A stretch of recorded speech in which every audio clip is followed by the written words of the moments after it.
right, you guys, welcome back to Roads Untraveled. This is a special one. We have, I don't have to tell you guys, this is an incredibly rare manual, 6-speed manual BMW M6 V10. It's one of the last of the dying breeds, one of the last NA proper big displacement, naturally aspirated V10 manual cars, period, that will ever be made. You know, when BMW made this car, obviously this V10 was put as well at the time in the M5. For me personally, the M6 has always looked better in my eyes, although it really kind of catches me off guard. Like, it really depends on the angle you look at it, because some days you look at the front of the M6 and I don't know what I'm looking at. I'm like, what was BMW thinking? It just tears me apart sometimes to know what is under the hood of that car. But then I look at the front of the M6 and I'm like, there's something off. There's no definition really. It's not, like, to me, the E63 M3 is such a classic looking and timeless design as far as really good looking BMWs go. But it just has that road presence, that hunkered down, those hunkered down body lines and aggressive fenders that you just don't get on the M6. But that's not the point here, you guys. The point is that, I mean, take a second and think, okay? How many V10 manual GT cars, or V10 manual cars, period, that you can buy right now? Well, new cars, there are none. And so what are we left with? Well, definitely the first gen Audi R8 V10 with the manual. And then there's this. And then there's the M5 and the M6. So the M5 and the M6 with this V10, the only way you were getting it with a manual is here in North America.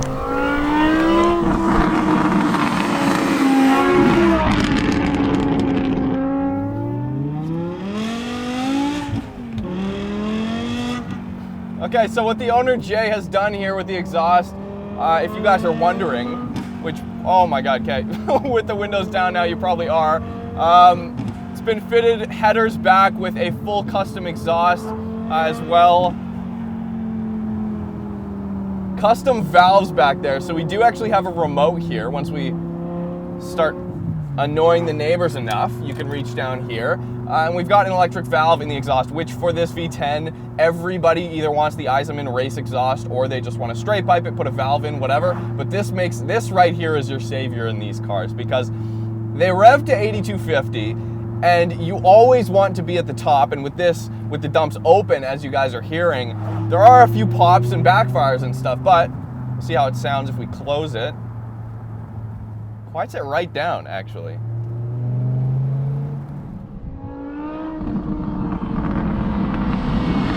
The rite of passage for BMW M6 and M5 owners, as from what I can tell, is, okay, hey, let's stick a GoPro on the speedometer and see if we can make it wrap around past the end of it on the Autobahn. That is, you look on YouTube and that seems to be the initiation process of the M5 and the M6 Owners Club. You know, for better or worse, it just is what it is, but that's what these cars were made for.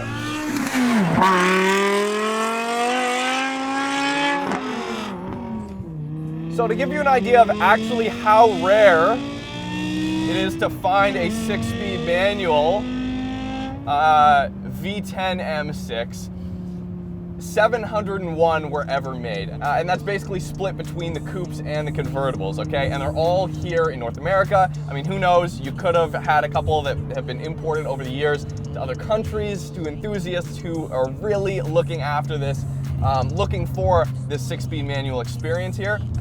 But to put that in perspective, if you guys know the S15 Varietta, and in fact we just drove an S15 the other day and I showed you guys an example of a Varietta, and only about 1,000 of those were ever made, and I've seen 2 of those in person. So the M6 is about 300 cars more rare than an S15 Varietta to get one in a 6-speed manual. Now, there is a little bit, I forgot to put it in M mode.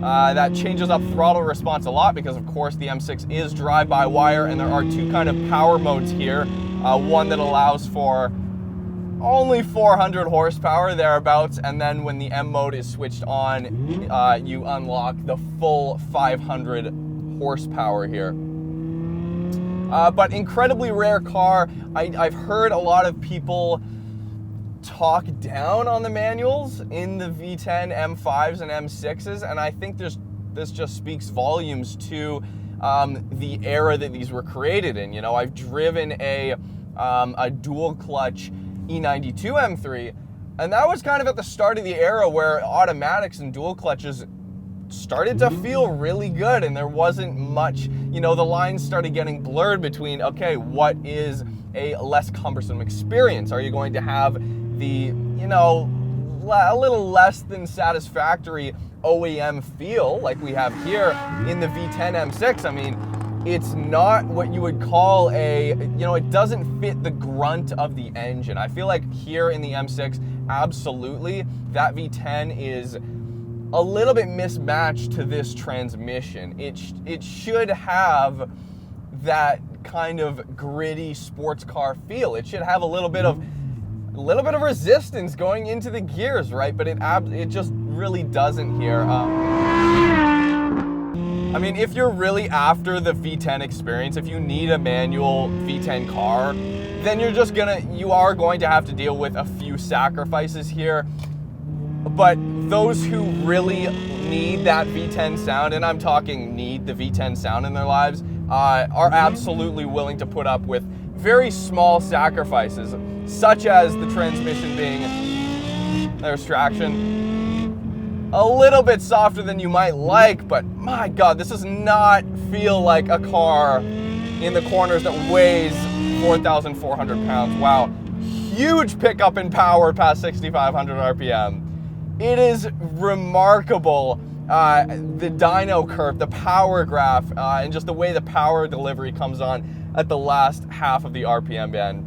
It is remarkable. You know, this is a very stark contrast here. The M6 is so insanely polar opposite to like every other modern M car I drive, M4, M5. God, you need so much room for these cars. You really do. This is one of those cars that will absolutely get away from you really quick. It's got long gearing as well, which again goes back to the whole Autobahn thing. It's a long distance GT car. So they have an engine that BMW will never produce again. You know, it's one of the last naturally aspirated M motors in existence. And at the same time, it was very low production in manual. So those two things are just a recipe for long-term value, as we know among car enthusiasts, and what most drivers really want nowadays if they're looking to get away from cars that really just drive themselves, which unfortunately is kind of the first vibes and the first feelings you get whenever I drive a new M4 or something like that, or a newer M3, even if it does have the manual. And it has that torque. It has actually beefier torque, and it pins you back into your seat more often than the V10 M5s and M6s do. But that's like the downfall of the modern BMW, is it not? Is it really not? Because you don't get what you don't expect. And with the M6 here, it's such a different experience now that we can look back on it with a brand new set of eyes, and just absolutely take it for what it is. One of the cars that really got me into the GT side of BMW, right? Maybe rap music videos had a part in that, I don't know. The V10 at the time was definitely a bit of a flex, and even more so now. That's the best part. The V10 here, especially with a manual, is such a flex for those in the know, and I think it garners a lot of respect.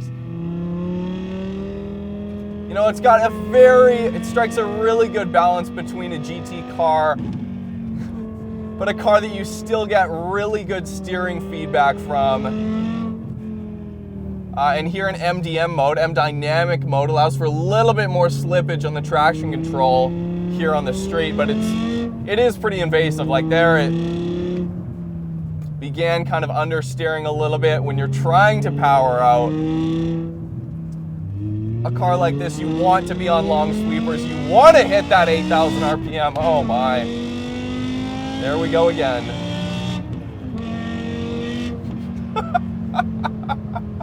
Just unbelievable. It really catches you off guard how quickly that speedometer climbs. BMW just doesn't have anything to compete with Aston anymore, but that's the thing. Aston has changed too, and Aston's gone turbos and stuff. So they're really just, this market it's kind of disappeared. It's kind of disappeared. It's so sad. It's so sad. Yeah, that was almost sideways there. The M6 is definitely an oddball in the BMW lineup. Like, it is not as good looking as the E39 M5, not even close. It's not as good looking as an E46 M3. It's not as good looking as an E30 M3.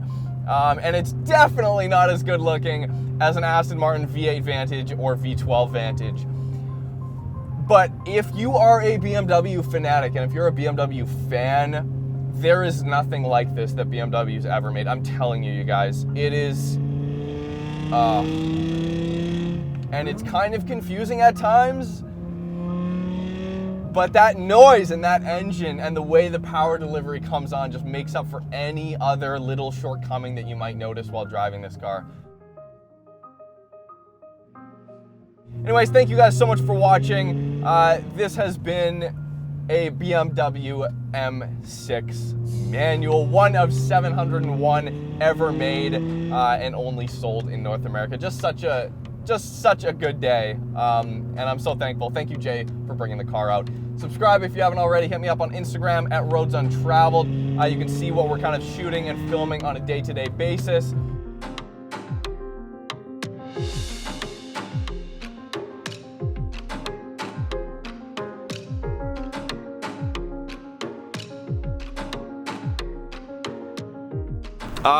Finally, a little bit of peace and quiet, okay? We closed the exhaust baffles, but what we also did is we brought out another M6, okay? So this black one in front of me is also, believe it or not, you guys, this is also a 6-speed manual.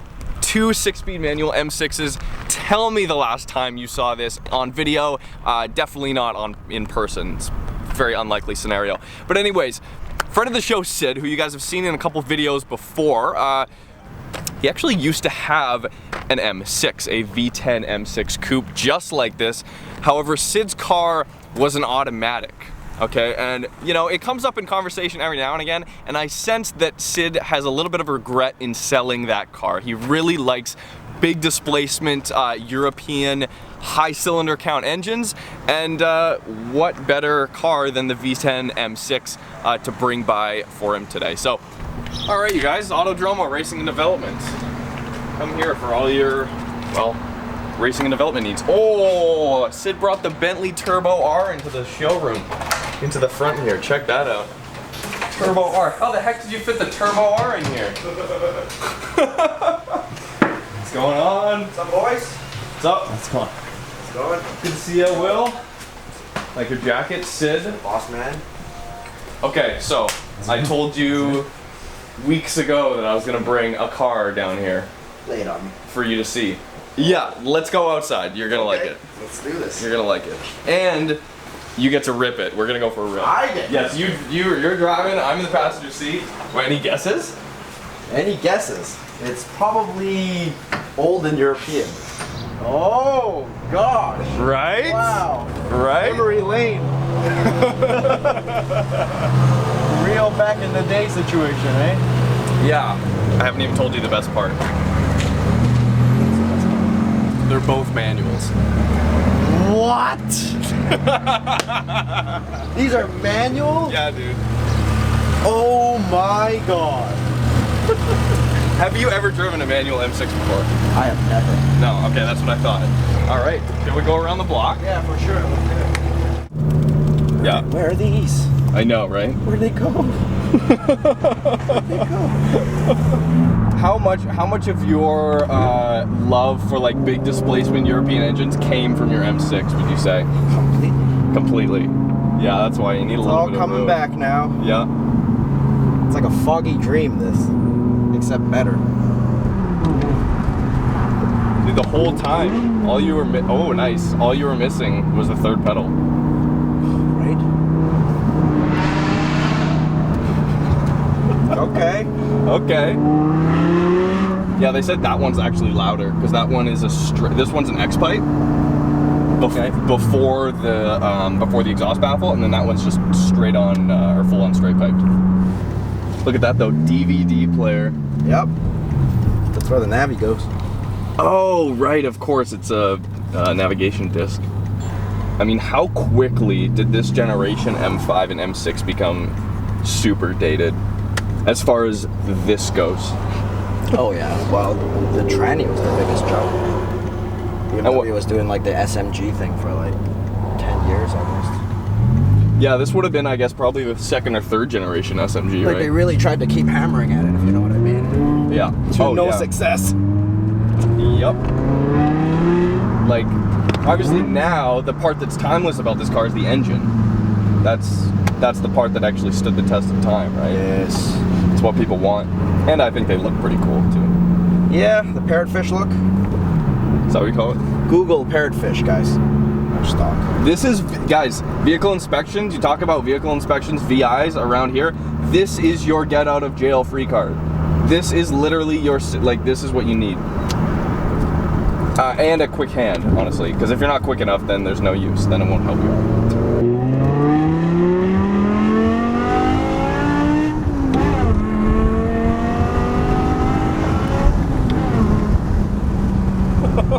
That's a solid 15 kilometers an hour, gentlemen. It's fast, man. So the SMG's faster. Oh, I believe that. That's something that I realized. Mm-hmm. The launch and the way that it's calibrated, that thing, if you have it on everything set up properly, it kicks you in the back like a freaking horse. Yeah. Damn, man. Well. Wow. Thank you. Yeah. Trip down memory lane for real. Yeah. Wasn't expecting that. Good. Hey, but I was right. Old and European, right? You were exactly right. I'm just like, oh yeah, we'll just go around the block. They're following us, probably like, he's trying to steal my M6. Should we just run? Do you want to just book it? We'll just hide it somewhere. Completely terrorizing Richmond. Hey, if the guys from DDE had one of these on the Carrera GT, maybe they wouldn't have got pulled over. Maybe they wouldn't have got a VI.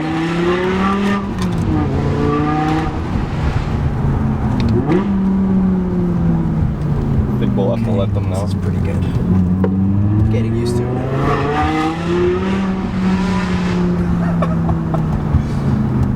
Dual V10s. There's nothing better, man.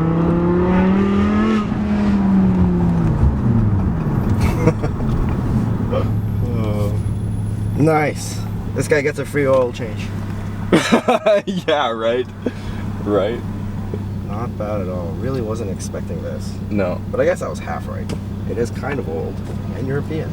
You were spot on. As soon as you said that, yeah. Well, I don't think you would have brought me anything JDM. No offense, guys. Well, hey, if I wanted the video just to be you ragging on the owner, just to like ruin some guy's day, then yeah. That would have worked too, I guess. That would have been fun. Or you might have brought a JDM car that would have changed my mind. Honestly, the way you talk about R34 GTRs, I don't think that's possible. True. Maybe an NSX. I wasn't impressed when I test drove one of those. Oh, I hate you so much.